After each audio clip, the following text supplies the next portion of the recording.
अस्सलाम वालेकुम friends, hope you all are fine. उम्मीद है आप सब लोग खैरियत से होंगे। आज मैं आपको पढ़ाने जा रहा हूँ फ्यूचर परफेक्ट टेंस। ये भी बहुत ही आसान सा टेंस है और मैं इंशाल्लाह आपको बहुत ही आसान तरीके से ये टेंस समझाने की कोशिश करूँगा और उम्मीद है आप आसानी से इसे समझ लेंगे।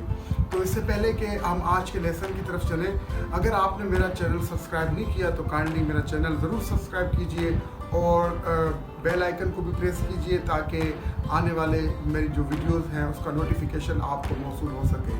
और लाइक भी कीजिए और अपने दोस्तों के साथ शेयर भी कीजिए कि वो भी मेरी इन वीडियो से ज़्यादा मुस्तफ़ीद हो सके। तो आज का जो लेसन है it is about future perfect tense. So let's learn future perfect tense.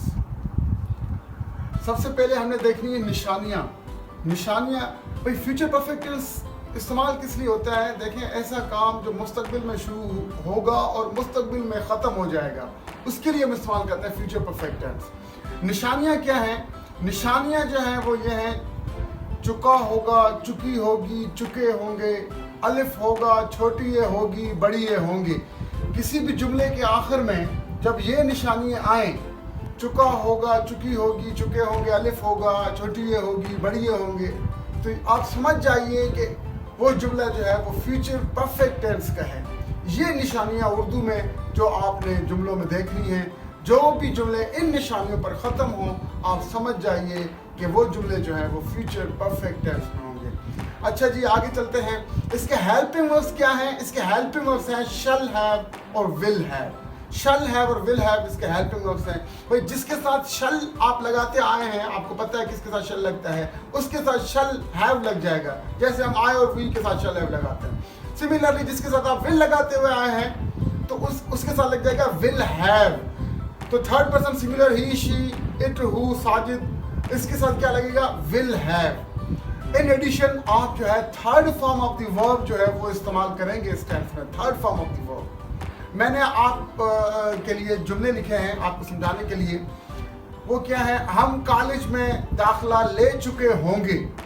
अब चुके होंगे आया तो ये जुमला जो है फ्यूचर परफेक्ट टेंस का है। उसने मुझे खत लिखा होगा, अलिफ होगा। अब खत लिखा होगा आया, अलिफ होगा, तो ये जुमला जो है ये भी फ्यूचर परफेक्ट टेंस में होगा। वो कपड़े इस्त्री कर चुकी होगी, तो ये जुमला भी फ्यूचर परफेक्ट टेंस का है। अब हम करते हैं जुमले कि ये कैसे जुमले जो हैं वो कैसे होंगे फ्यूचर परफेक्ट टेंस में। अब जुमला है पहला, फर्स्ट सेंटेंस जो है वो है हम कॉलेज में दाखिला ले चुके होंगे। तो ये कैसे होगा? वी के साथ हम हेल्पिंग वर्ब लगाएंगे शल हैव। वही शल हैव। सीख जो है, सीख एडमिशन कहते हैं दाखिला लेने को। सीख, साठ, ये इसकी third form of the verb है। तो हम third form of the verb इस्तेमाल करेंगे, we shall have sought admission in college. हम कॉलेज में दाखिला ले चुके होंगे। सेकंड सेंटेंस जो है, उसने मुझे खत लिखा होगा। ये कैसे होगा?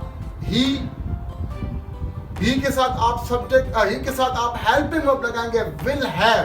He will have. Write, wrote, written होता है थर्ड फॉर्म।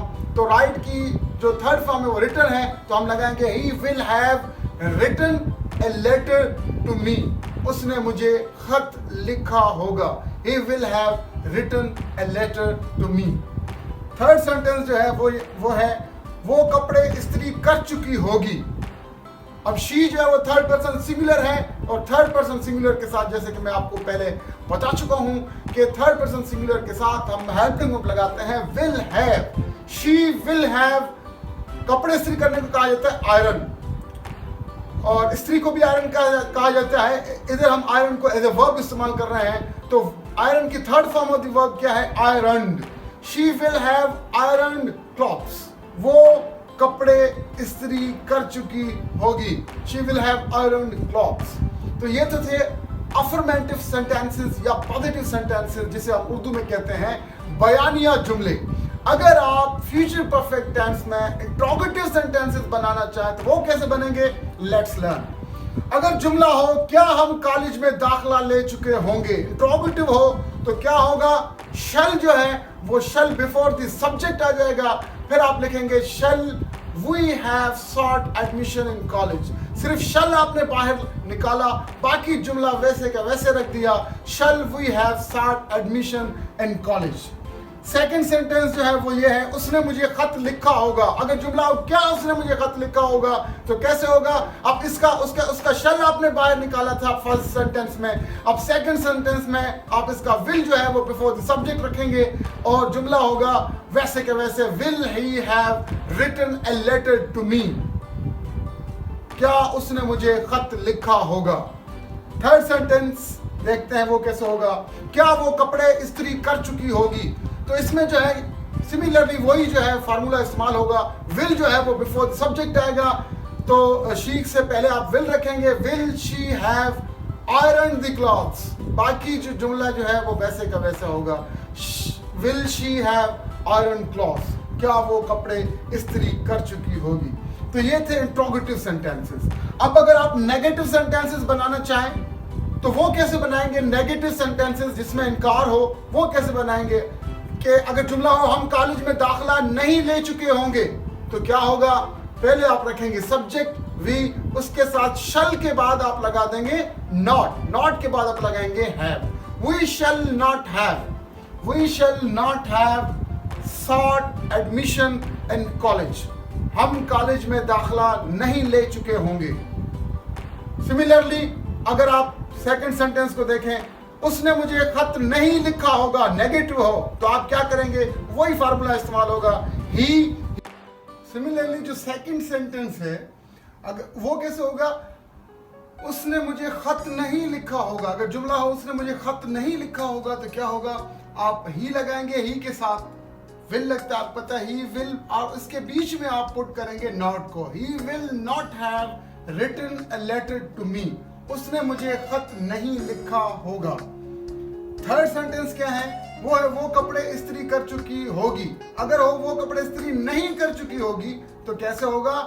शी के बाद विल, विल के बाद जो है आप लगाएंगे not. She will not have iron cloth. बाकी जुमला वैसे के वैसे होगा, वो कपड़े इस्त्री नहीं कर चुकी होगी। She will not have iron clothes. तो ये था आज का लेसन। उम्मीद है आज के लेसन में आपने बहुत कुछ सीखा होगा और इंशाल्लाह मैं आपके लिए बेहतर से बेहतर वीडियोस बनाऊंगा। आप मेरे साथ जुड़े रहिए मेरे वीडियोस के through. I thank you very much.